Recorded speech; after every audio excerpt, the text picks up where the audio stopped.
Dear students, this class will be about contraception, and in this topic we will mainly see about hormonal contraceptives. Contraception means interception in the birth process at any stage from ovulation to implantation of the embryo. First, we will see about the contraception in females. Contraceptive methods are broadly divided into hormonal and other methods. Other methods are barrier methods, intrauterine devices, transvaginal rings, and transdermal patches. Hormonal preparations includes oral and parenteral preparations. We have combined pill, progestin only pill, and post-coital pill. Combined pill can be a phasic pill as well. In the parenteral preparation, we have implant and once a month injection. Implants are Norplant and Progestasate.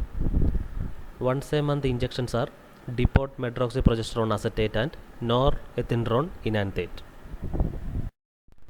Coming to hormonal contraceptives, they are the preparations for reversible suppression of fertility. We have oral, injectable, and implantable forms. Oral preparations are combined pills, phasic pills, progestin only pills, and emergency contraceptive pills. Depot medroxyprogesterone acetate and norethindrone enanthate are the injectable preparations, and we have Norplant and Progestasate as implantable forms. Moving on to oral contraceptive pills. They are also known as birth control pills. They are the medicines taken orally to prevent the pregnancy. They are hormonal preparations, can be used at will and for as long as the patient required.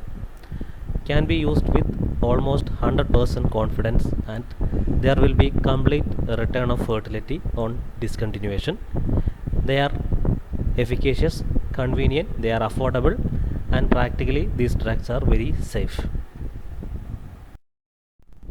Oral contraceptive pills are classified into combined pills, mini pill or progesterone only pill, and postcoital or emergency contraceptive pills. Combined pill can be phasic pills. Phasic pills are divided into monophasic, biphasic, and triphasic pills. Combined pills have both estrogen and progesterone. Phased pills contains varying amount of estrogen and progesterone. In monophasic pills, each tablets contain fixed amount of estrogen and progesterone. For the biphasic pills, each tablet contains fixed amount of estrogen, while the amount of progesterone increases in the second half of the cycle. The triphasic pills, for that the amount of estrogen may be fixed or variable, while the amount of progesterone increases in 3 equal phases. The combined pills contains the following progesterones. So we have norgestrel, levonorgestrel, desogestrel, and gestodone. The commonly used estrogen preparation is ethinyl estradiol. The estrogen in the combined pills act by inhibiting the secretion of follicle stimulating hormone. So there will be suppression of the development of ovarian follicle. Progesterone inhibits luteinizing hormone secretion. So there will be prevention of ovulation, and it also makes the cervical mucus less suitable for the passage of sperms. Both these agents together, they alter the endometrium in such a way as to discourage the implantation. Also, they interfere with the coordinated contractions of cervix, uterus, and fallopian tubes. Generally, the hypothalamo-pituitary gonadal axis normally controls the physiological functions of our reproductive system. There will be positive and negative feedback of this axis. So if you exogenously supplies the estrogen and progesterone in the form of oral contraceptive pills. The excess estrogen and progesterone exert a negative feedback effect on this pathway, which leads to inhibition of the secretion of luteinizing hormone as well as follicle stimulating hormone. So there will be interruption of the physiological functions exerted by these LH and FSH. Combined pills are usually taken for 21 consecutive days starting from the 5th day of menstruation and is followed by a 7 days pill free period which results in withdrawal bleeding. Normal cycles of menstruation usually commence fairly soon after discontinuing the treatment. Coming to progesterone only pill or mini pill. It is preferred in situations where estrogen is contraindicated.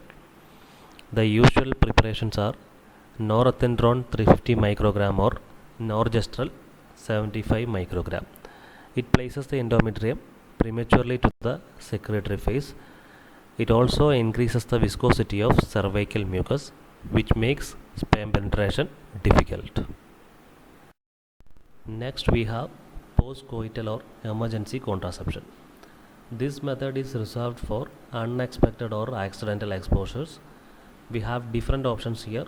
The first one is oral administration of 0.75 milligram levonorgestrel, 2 doses 12 hours apart, or 1.5 milligram single dose within 72 hours of unprotected intercourse. This is considered to be the most effective and better tolerated method than the previously appreciated USP method. In USP method, 0.5 milligram levonorgestrel plus 0.1 milligram ethinyl estradiol, 2 doses 12 hours apart within 72 hours of unprotected intercourse. Next, we have a selective progesterone receptor modulator, which is known as ulipristal.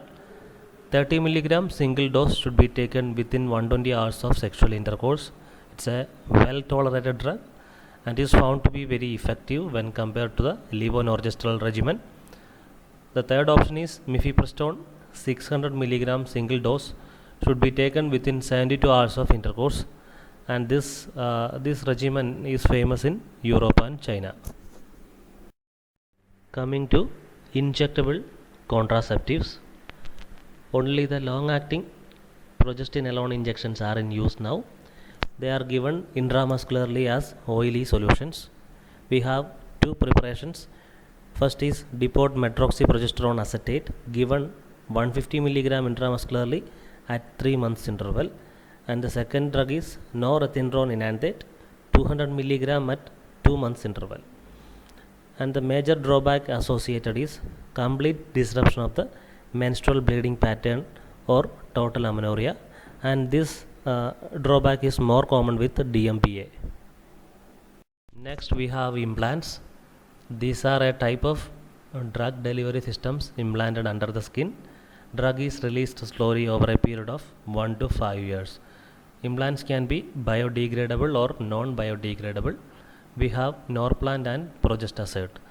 Norplant contains a set of 6 capsules. Each contains 36 mg of levonorgestrel.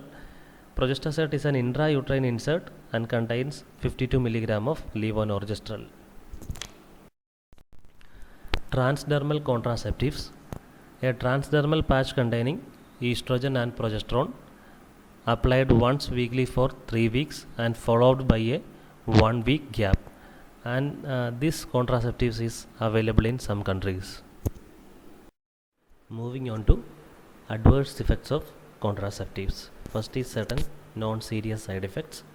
These are frequent, especially seen in the first 1 to 3 cycles, and then these effects disappear gradually. These includes nausea, vomiting, headaches, breakthrough bleeding and breast discomfort. Then certain adverse effects which appear later, which includes increase in the body weight, mood swings like depression or irritability, skin changes like acne vulgaris or increase in the pigmentation, amenorrhea of variable duration even after stopping the contraceptives. Next is serious complications caused by contraceptive agents. First is effects on cardiovascular system. The major complication is thromboembolism.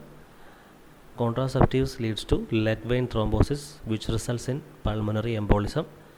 There may be coronary and cerebral thrombosis, which results in myocardial infarction and stroke.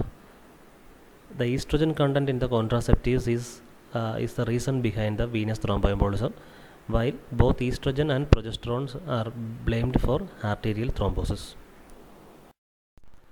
Around 5 to 10% of the women taking contraceptives experiences a rise in BP. Both estrogen and progesterone components are responsible for this elevated blood pressure. This elevated blood pressure is resulting from the increased activity of renin-angiotensin aldosterone system, which leads to salt and water retention. And there may be increase in the incidence of gallstones and benign hepatomas. These hepatomas may rupture or turn malignant. And some ladies experiences metabolic disturbances, for example, abnormal glucose tolerance and precipitation of diabetes.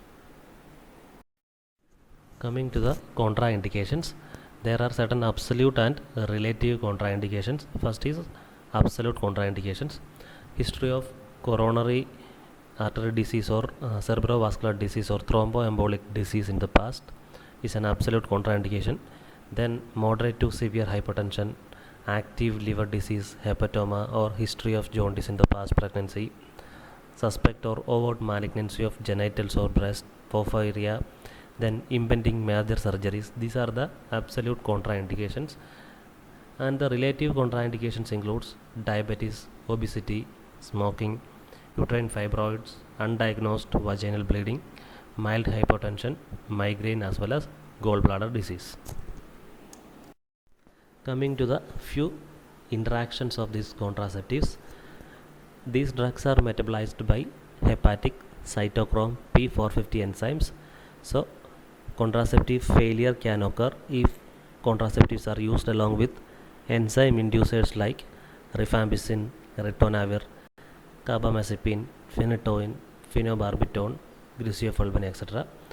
And the drugs which leads to suppression of intestinal microflora, for example, broad spectrum antibiotics like ampicillin or tetracycline, which also leads to contraceptive failure, because the intestinal microflora is helping the deconjugation of the estrogen, which is excreted through the bile. So the deconjugated estrogen enters into the enterohepatic recycling, but without the help of this intestinal microflora there is no deconjugation, so enterohepatic recycling of estrogen is not taking place, and these type of interactions are not occur with progesterone only pills. Apart from preventing unwanted pregnancy, contraceptives also offer certain other benefits. They reduces menstrual symptoms like irregular periods, dysmenorrhea, intermenstrual bleeding and menorrhagia. They reduce the menstrual blood loss and associated anemias, premenstrual tension, fibrocystic breast disease, uterine fibroids, and certain functional cysts of ovaries. The conditions like endometriosis and pelvic inflammatory disease, they tend to subside with contraceptives. Now few practical points on discontinuation of contraceptive use. Full return of fertility usually seen within 1 to 2 months. If a person misses one oral contraceptive pill, she should take 2 tablets in the next day. If more than 2 tablets missed, interrupt the course, use an alternative contraceptive methods, and the next course should be start from the 5th day of menstrual cycle. If pregnancy occurs while the patient is on contraceptives, the pregnancy should be terminated because there may be chances of congenital malformations. If breakthrough bleeding occurs, switch over to a drug with higher estrogen content. If the person is contraindicated or if there is any side effects with estrogen, she should use progestin only pills. Now few points about another drug, ormeloxifene. which is developed by the Central Drug Research Institute in India. It's a selective estrogen receptor modulator which was promoted as a contraceptive pill and is also approved for the use in dysfunctional uterine bleeding. Formiloxifin has predominant estrogen antagonistic action on breast and uterus.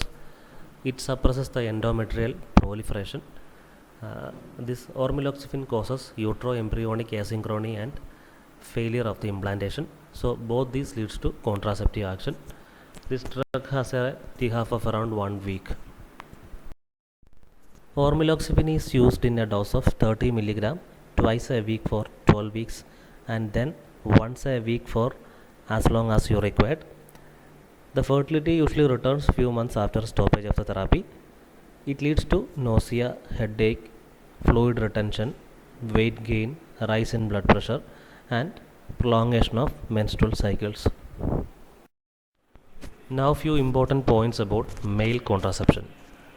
Actually, we don't have an ideal contraceptive agent for males because the complete suppression of spermatogenesis is difficult in males without affecting other tissues. It requires a long latent period because the spermatogenesis takes place in 64 days. So even if a drug which completely suppresses spermatogenesis, it requires around 64 days to make the person infertile. And most of the drugs which inhibit the spermatogenesis also inhibit testosterone. That will be a problem in the patient. So we tried different drugs like anti-androgens, estrogens and progestins, androgens, certain cytotoxic drugs, and gosipol with varying success rates. Among this, gosipol is another drug. It's a non-steroidal drug obtained from the cottonseed.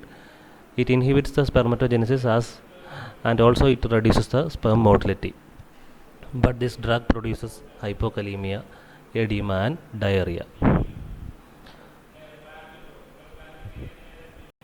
And that's all about contraception. Thank you.